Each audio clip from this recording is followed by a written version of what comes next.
இன்னைக்கு வெங்காய சட்னி ஒன்று பார்க்கலாம். அது எப்படி பண்றது அப்படின்னா, இதுல வந்து நம்ம தக்காளி சேர்க்க போறது கிடையாது, வெங்காயம் மட்டும்தான். அதுவும் நாம வெங்காயம் குக்கர்ல வேக வச்சு பண்ண போறோம். அதுக்கு வெங்காயம் சேர்த்துக்கலாம். உங்களுக்கு தேவையான அளவு சட்னி எவ்வளவு தேவையோ அந்த அளவுக்கு வெங்காயம் சேர்த்துக்கோங்க.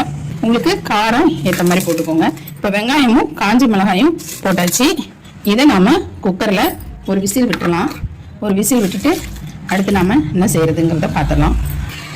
இதுல இந்த ஒரு கொட்டை புளி கொஞ்சமா எடுத்து அதுல கொட்டை இதெல்லாம் இல்லாம கிளீன் பண்ணி இதோட சேர்த்துக்கோங்க. ஏன்னா நம்ம அரைச்சிடுவோம் இல்லையா, அதனால இது கிளீனான புளியா கொஞ்சம் ஒரு இந்த மாதிரி ஒரு கொட்டை அளவு எடுத்து அதையும் இதுல போட்டுக்கலாம். இப்போ இதை நாம வேக வச்சு எடுத்துடலாம். இப்போ கடாய் வச்சுக்கலாம். அதில் கொஞ்சமா எண்ணெய் ஊற்றிக்கலாம். எண்ணெய் ஊற்றிட்டு இதில் நம்ம பருப்பெல்லாம் போட்டு வறுத்துக்கலாம். ஒரு கைப்பிடி அளவு கடலைப்பருப்பு போட்டுக்கலாம். இது நல்லா ஃப்ரை ஆகட்டும், ப்ரௌன் கலராக. இப்போ இந்த கடலைப்பருப்பு நல்லா வறுபடட்டும். கடலைப்பருப்பு கொஞ்சம் ஹார்டாக இருக்கும், அதனால அது வறுபட கொஞ்சம் லேட் ஆகும். இது கொஞ்சம் வறுபடட்டும்.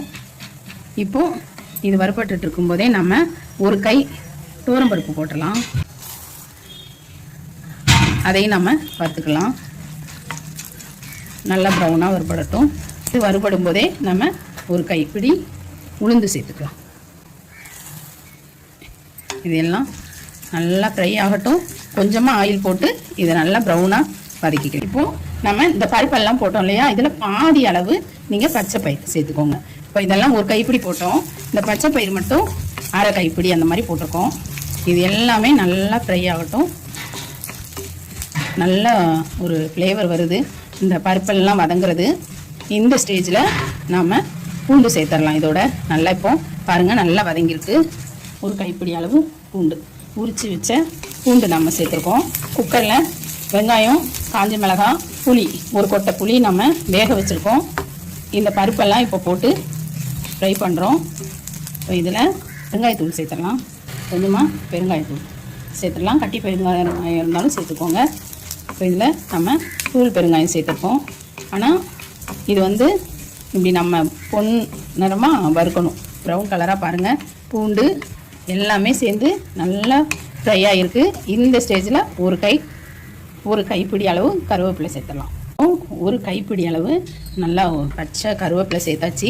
இது காய்கறிகளுக்கு எல்லாமே இது ராஜா அப்படின்னு சொல்லலாம். இந்த கருவேப்பிலை அவ்வளோ சத்து இருக்குது அந்த கருவேப்பிலையில். இந்த கருவேப்பிலை இப்போ போட்டாச்சு. இப்போது துவரம்பருப்பு, கடலைப்பருப்பு, உளுத்தம்பருப்பு, பச்சைப்பயிறு, பூண்டு, பெருங்காயம், கருவேப்பிலை போட்டு நல்லா வதக்கியாச்சு. இப்போது கருவேப்பிலையும் போட்டு வதக்கியாச்சு. இந்த ஸ்டேஜில் நம்ம கல் உப்பு சேர்த்துடலாம். இதுக்கு தேவையான அளவு கல் உப்பு போட்டாச்சு.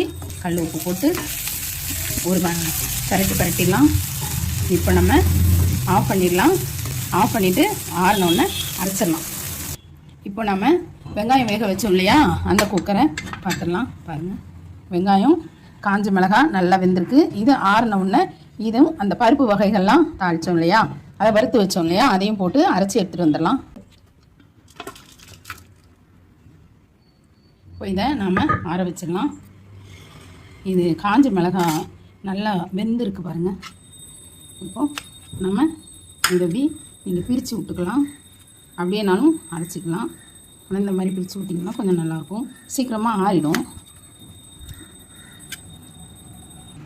இப்போ நம்ம வறுத்து வச்சோம் இல்லையா, அதெல்லாம் மிக்ஸி ஜாரில் போட்டுடலாம். இதையும் வெங்காயம், காஞ்ச மிளகாய், புளி வச்சுருந்தோம் இல்லையா, அதையும் இந்த தண்ணியோடு சேர்த்து நம்ம ஊற்றிடலாம். இப்போ இதை அரைச்சி எடுத்துகிட்டு வந்துடலாம். இப்போ நம்ம சட்னி தாளிச்சிடலாம். கொஞ்சம் தாராளமாக எண்ணெய் ஊற்றிக்கோங்க. நல்லெண்ணெய் இருந்தால் ரொம்ப நல்லது. எண்ணெய் ஊற்றிக்கோங்க. கடுகு போட்டுக்கலாம். கடுகு நல்லா பொரியட்டும். நல்லா வெடிக்குது. ஒரே ஒரு காஞ்ச மிளகாய், ஒரு பச்சை மிளகாய் இதில் சேர்த்துக்கலாம். இதில் நம்ம கருவேப்பிலை சேர்த்துக்கலாம். ஒரு அரை வெங்காயம் சேர்த்துக்கலாம். நல்லா வதக்கிக்கலாம். இந்த தாளிப்பில் நம்ம கடுகு போட்டிருக்கோம். ஒரு காஞ்ச மிளகாய், ஒரு பச்சை மிளகாய், கருவேப்பிலை, நாம் அரை வெங்காயம், சின்ன வெங்காயத்தில் அரை வெங்காயம் பொடியாக நறுக்கி சேர்த்துருக்கோம். இதை நம்ம தாளிச்சிக்கலாம். இது நல்லா ப்ரௌன் ஆகட்டும். A few moments later. இதில் நம்ம அரைச்சோம் இல்லையா, அந்த சட்னியை இதோட நம்ம சேர்த்துக்கலாம். தாளிப்பு போட்டோம். உங்களுக்கு கொஞ்சம் தண்ணியாக வேணும், ரொம்ப கெட்டி பதமாக இருக்குது அப்படின்னா நீங்கள் கொஞ்சம் தண்ணி சேர்த்துக்கலாம். அல்லது இதுவே நல்லா இருக்குது அப்படின்னா நீங்கள் இந்த மாதிரி சேர்த்துக்கலாம், உங்கள் விருப்பம்தான். இப்போ நம்ம அந்த மிக்ஸி ஜார் கலந்து கொஞ்சம் தண்ணி சேர்த்துறோம். பதத்தில் வேணுமோ அதை நீங்கள் பண்ணிக்கலாம். இப்போ நம்ம கொஞ்சம் தண்ணி சேர்த்தாச்சு. தண்ணி சேர்த்து இப்போ ரொம்பவே அருமையான நல்ல ஒரு சட்னி தக்காளி இல்லாமல் ரெடி ஆகிடுச்சு பாருங்கள். இதில் எல்லா பருப்பும் நம்ம சேர்த்ததுனால நல்ல ஒரு ஸ்ட்ரென்த்து கிடைக்கும் உடம்புக்கும் நல்லது. இது ரொம்ப ரொம்ப டேஸ்ட்டாகவும் இருக்கும். காரம் நீங்கள் உங்கள் தேவைக்கு அளவு போட்டுக்கோங்க. காஞ்ச மிளகாய் எவ்வளோ தேவையோ அந்த அளவுக்கு நீங்கள் போட்டுக்கலாம். இப்போ ரெடி ஆயிடுச்சு வெங்காய சட்னி. வெங்காயமும் பருப்பும் சேர்ந்த சட்னி இப்போது ரெடி. சட்னிக்கு நாம் ஒரு பணியாரம் போட்டுடலாம். அதாவது இட்லி மாவுலையே ஒரு பணியாரம், அதில் வெங்காயம் எதுவுமே சேர்க்காம நம்ம இட்லி தோசைக்கு பதில் அந்த இட்லி மாவில் ஒரு குழி பணியாரம் போட்டு எடுத்துடலாம் இந்த சட்னிக்கு.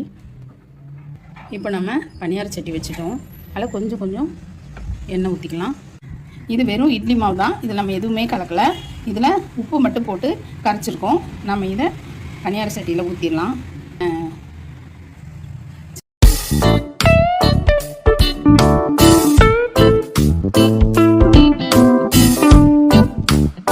இதை நம்ம இப்படியே திருப்பி போட்டுடலாம்.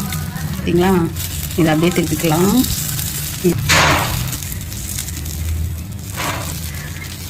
நல்லா வெந்து நல்லா ப்ரௌனாக வந்துருக்கு பாருங்கள், அழகாக இருக்கும் பார்க்குறதுக்கு. இப்போது நல்லா வெந்துருச்சு, நம்ம இதை எடுத்துடலாம்.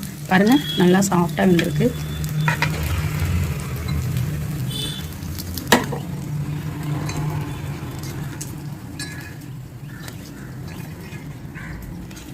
இப்போ பாருங்கள் ரெடி ஆயிடுச்சு. அதாவது இது நீங்கள் எதுவுமே இல்லாமல் வெறும் இட்லி மாவில் நம்ம பணியார குழியில் போட்டு எடுத்துருக்கோம். இது கொஞ்சம் நல்லாயிருக்கும் பார்க்குறதுக்கு, சாப்பிட்றதுக்கு, எல்லாத்துக்குமே. இப்போ ரெடி ஆயிடுச்சு. சட்னியில் நம்ம பார்த்துருவோம். இப்போ பாருங்கள் எவ்வளோ சாஃப்டாக முறுமுறுன்னு வந்திருக்கு அப்படின்னு. இதே மாதிரி செஞ்சு கொடுங்க.